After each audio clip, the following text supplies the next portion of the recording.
Bonjour Anissa Mbida. Bonjour Mathieu, bonjour à tous. Vous êtes avec nous pour nous faire rêver quelquefois avec l'innovation. On va voir ce qu'il en est aujourd'hui. Je découvre avec nos auditeurs. Ombline, est-ce que vous photographiez vos plats au restaurant, vous? Oui, ça m'arrive dans les très bons restaurants, évidemment.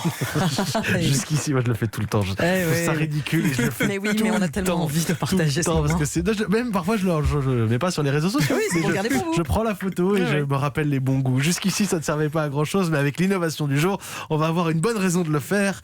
On a une bonne excuse. Du coup, surtout, Anissa, il s'agit d'une application capable de reconnaître les valeurs nutritionnelles d'un plat à partir d'une simple photo. Oui, parce qu'on pourra carrément scanner sa nourriture, on passer l'appareil photo au-dessus de l'assiette, même pas besoin de prendre un cliché, et il va analyser l'image en temps réel et nous dire attention Mathieu, là cette entrée c'est pas vraiment une bonne idée, si tu veux surveiller ton diabète, ou encore non, Ombline, il y a des féculents, vu ce que tu as mangé hier soir, vaut mieux éviter.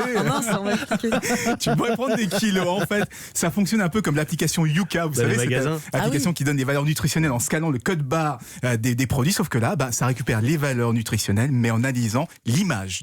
Franchement, est-ce que c'est fiable ce genre d'application? Alors, d'abord, je précise que c'est pas une application gadget, comme il y en a beaucoup sur les App Store. C'est le résultat d'une recherche très sérieuse réalisée par l'université McGill au Canada.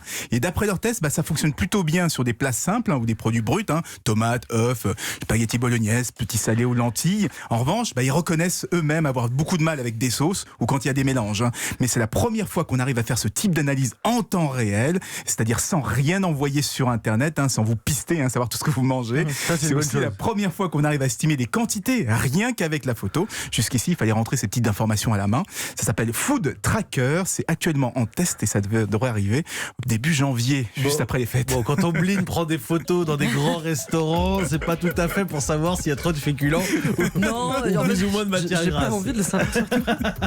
Food Tracker, ça peut servir évidemment notre alimentation au cœur de nos préoccupations. Merci beaucoup Anissa Mbida.